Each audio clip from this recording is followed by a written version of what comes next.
नमस्कार दोस्तों, एक बार फिर से आपका स्वागत है target with Goswami YouTube channel में। मैं सुनील गोस्वामी आशा करता हूँ आप सब अच्छे होंगे। एक नई सीरीज इंट्रोड्यूस कर रहा हूँ आपके साथ।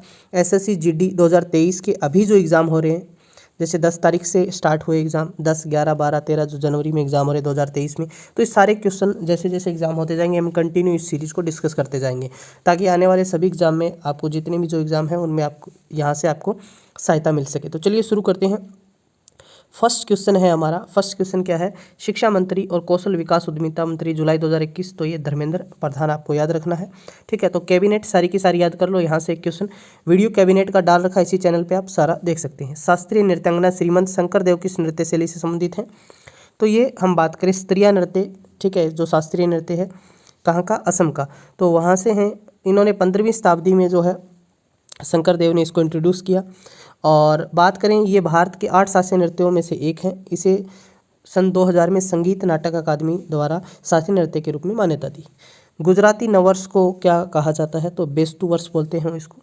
विटामिन बी का रासायनिक नाम, जैसे आपको सारे याद कर लेने हैं, जैसे एक रथ, एक टॉफ़ी, एक इसकी ट्रिक आप याद कर सकते हो, जैसे रेटिनॉल बोलते हैं एक हो। तो अब बी के पूछे गए, अलग अलग पूछा जा सकता है। B1 का थाइमिन है, B2 का राइबोफ्लेविन है, B3 का नियासिन, B7 का बायोटीन, B12 का जो साइनोकोबाल्मीन है। तो ये सारे याद कर लो आप, ठीक है। स्त्रीय शास्त्रीय नृत्य किस राज्य से है? तो मैंने ऊपर भी बताया था आपको, असम से। अब असम के और पूछ सकते हैं, जैसे धूलिया पूछ लिया, भावरिया, बिहू, बिछुआ, नट पूजा, महारास, काली गोपाल, बागुरुम्बा, तो ये सारे याद कर लो। असम का सीएम भी आपको पता है, हेमंत बिस्वा शर्मा है। वहाँ के राज्यपाल, देखिए मुख्यमंत्री और राज्यपाल से क्वेश्चन आ रहा है, तो वो भी वीडियो आपके लिए डाल दिया है, तो वो वीडियो पर आप जरूर देखें।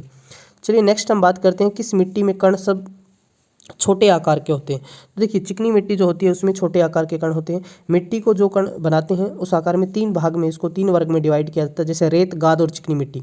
एकल मिट्टी के कणों को नग्न आँखों से नहीं देखा जा सकता आकार में, क्योंकि 0.002 में जो मिली व्यास के से कम होते हैं। हम बात करें तो रेत के कण सबसे बड़े और मिट्टी के कण सबसे छोटे होते हैं, ठीक है। तो यहाँ पर सिर्फ पूछा छोटे आकार की हम बात करें तो चिकनी मिट्टी आएगा।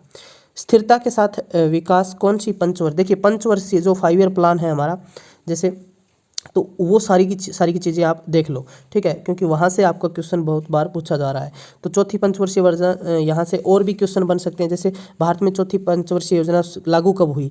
तो 1969 से 1974 हम बात करें, ये अशोक रुद्र मेनन मॉडल पर आधारित थी, ठीक है। इस योजना का मुख्य उद्देश्य स्थिरता के साथ विकास करना, आर्थिक आत्मनिर्भरता प्राप्ति करना। इस योजना के काल के दौरान गरीबी हटाओ का बहुत इंपॉर्टेंट क्वेश्चन है 1971 में। अब पूछा जा सकता है गरीबी हटाओ का नारा किस योजना के तहत दिया गया? तो आपको होगा चौथी पंचवर्षीय योजना, ठीक है। और ये जो 1971 के आम चुनाव का मूल नारा भी बना है, आपको ध्यान रखना, गरीबी हटाओ वाला। तो ये आपको ध्यान रखना है, कौन सी योजना में दिया था? चौथी पंचवर्षीय योजना में।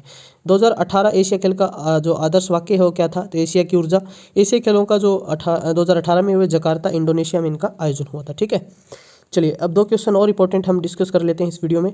ये सीरीज़ कंटिन्यू रहेगी, तो आप सब अपना रिस्पॉन्स दें ज़रूर। आप कमेंट करके बताइए सीरीज़ कैसी लग रही है, तो मैं इसको कंटिन्यू रखूँगा और आप इसको जो है इससे आपको बहुत बेनिफिट होगा। मौर्य वंश की बात हो रही है यहाँ पर। मौर्य वंश का अंतिम, देखिए युद्ध बहुत पूछे जा रहे हैं, युद्ध भी पता होना चाहिए, सारे वंश। अंतिम कौन था, पहला कौन था, ये याद रखना। मौर्य वंश का अंतिम शासक, तो अंतिम तो कौन था भाई? बृहद्रथ था। और पहला पूछ लें तो चंद्रगुप्त मौर्य 321 से 297 ईसा पूर्व। देखिए मौर्य वंश का अंतिम शासक बृहद्रथ था। अब बृहद्रथ किसका पुत्र था? जो है सतधनवन का।